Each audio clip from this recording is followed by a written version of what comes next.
Good morning, webcam. Today is Friday, 3rd, February 3rd. I woke up different than yesterday. Yesterday I got a little sidetracked with my morning duties. And then Dr. Savato called and said that I needed to get back on the glutathione injections. And from there, everything just kind of was overwhelming in my day. I recorded yesterday, so I don't have to go over everything. But the most challenging part was after I came back home from the drive to get the medicine. And after I gave myself the shot, I definitely am going to give my own shots this whole cycle, just so that I'm not not depending on nobody, but the more that I need help with, the more challenging it comes for me to not really delegate, but to ask for help from several people. Like, I'm trying to, who's picking me up this day to take me to the doctor's appointment. I really want to establish, or at least be able to take care of my basic needs like any human being. I believe that I could do all things through Jesus Christ who gives me strength. So every time I'm faced with a situation that I have to deal with, in the issue of the fibromyalgia, or the consequences that the fibromyalgia brings after I do something, I usually have to prepare myself for that.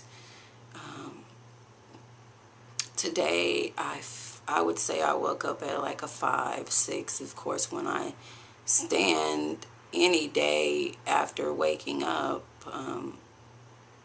that first, on my feet is usually a little challenging to extremely challenging. But I've been able to do it every day.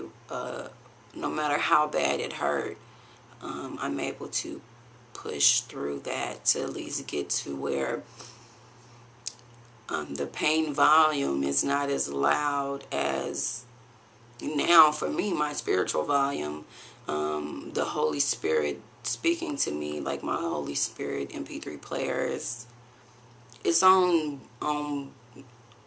blast. I was gonna say on bass boost mode, but it is. It's like I definitely hear the Holy Spirit speaking to me in situations, just really in direction of my life, and moment to moment decisions that I would have made out of the fibro pain.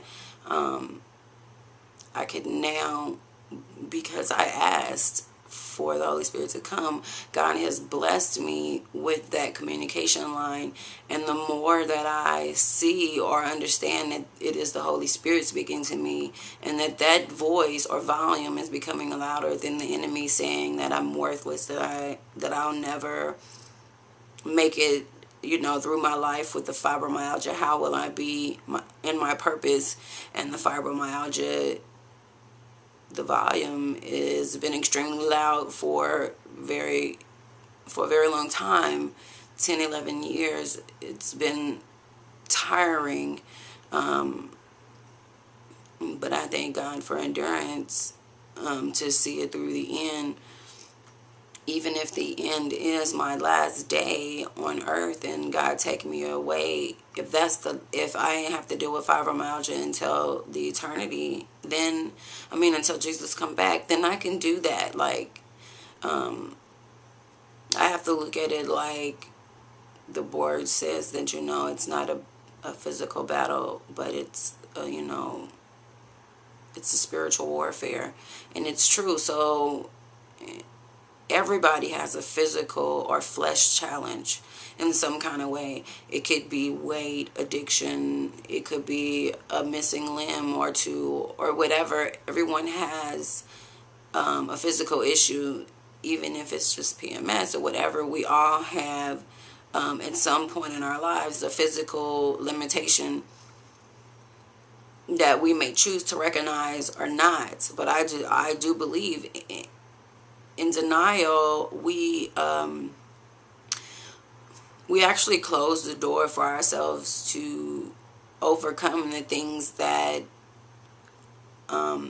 that weigh our hearts down. And I believe that in the situation of almost every area of my life, I believe if I would have stayed there in the situation with John, be it when I first came or at the end, it has been proven that it has not changed the way that he has handled a situation. So I had to make the decision to take myself out of the situation because he's not going to do it for us.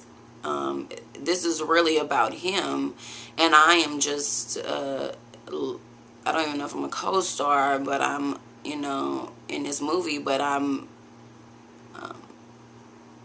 probably not even recognized as that. I'm probably like a co-star to the kids or the nanny in the movie, but my father is the same father as him and anybody else. So I'm going to continue to expect that God has better for me, even if that means not with John.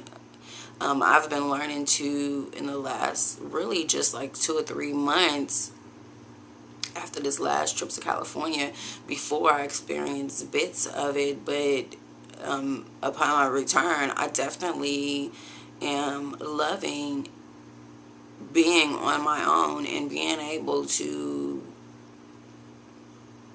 just really set my schedule as I choose and allow the Holy Spirit to be in total control. I'm not a mother. I'm a wife, but my husband chooses not to be active in our marriage at this point. He has asked, not really asked, but he's not giving me another choice. Either I deal with the situation there the way it is, and the way it has been is like the first time he didn't pay the bills, and then this last 2 times, well, he was staying with Kusa, and this last time at Glenn's. So it's pretty much just accepted the way it is. There is no like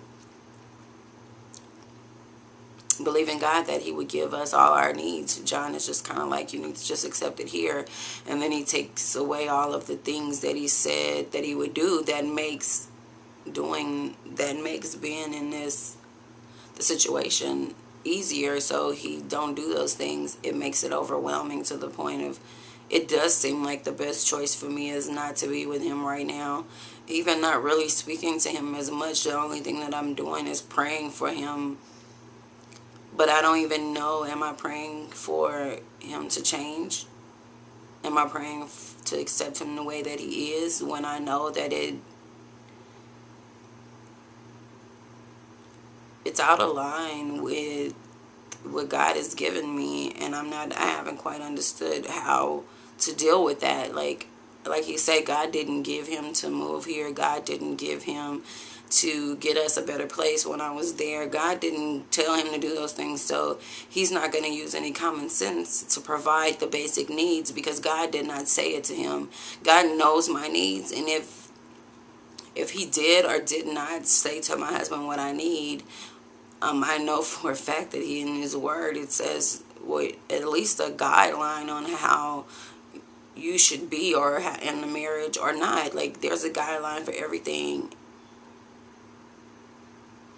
But the man who claims, well, I can't say that, maybe just don't know, he is still a baby Christian in his walk. So he has not experienced some things from the Spirit yet, so he's acting in his own understanding. And I just pray that you open up his eyes to be able to see the spiritual truths and how they should be applied to our marriage, or we should go our separate ways. He don't understand that this to me is very sinful, to keep me in like a a waiting area, because he did this before when we were married, when we were living together. Now we are apart, and his actions are really no different. John helps with money every now and then. 20, if I ask for 20, he'll give me exactly 20, no more.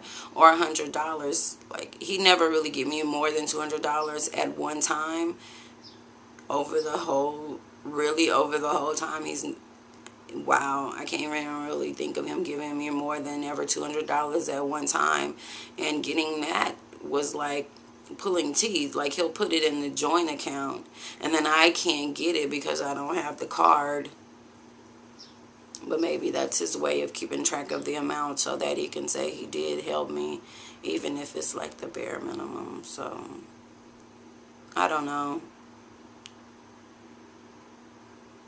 We had some great times together, and as I look at our pictures, like, we have a connection, but will it get us through a lifetime? I don't know.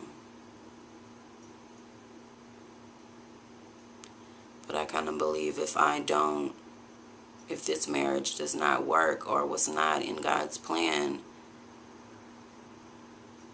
I don't think I could do it again. The heartbreak of being with someone and believing that that someone is all in like you are, and then to find out later that they didn't know what fibromyalgia is. They didn't know how chronic fatigue can play a major role in the person's mood and reactions to stress. My marriage definitely was stressful because of it's the same thing now. There's a certain volume that he'll listen to of me speaking, and then he just turns it off, and he not only don't listen, but he fails to make the choices or actions in order to get us to a safe place. And I feel like I have to protect myself, because he's only going to protect himself and his children. He's not going to put me up there with himself. He's just not. So I have to do it for myself. I'm going to log off now because this is getting a little depressing. But I believe that there will be a point that I'll be reviewing this video log, and I'll either be in the marriage with John and it'll be great because God will be in control, or I'll be single and I'll finally understand what I've been missing out on, because I've been trying to be in a relationship like I thought being married was a part of me finding my purpose. But I guess I'm learning now that there is better to marry than to burn. But really, like, it could be either way. If I'm unmarried, I have to, and now I don't really see it as such a bad thing, but I'll have to, God will be my husband.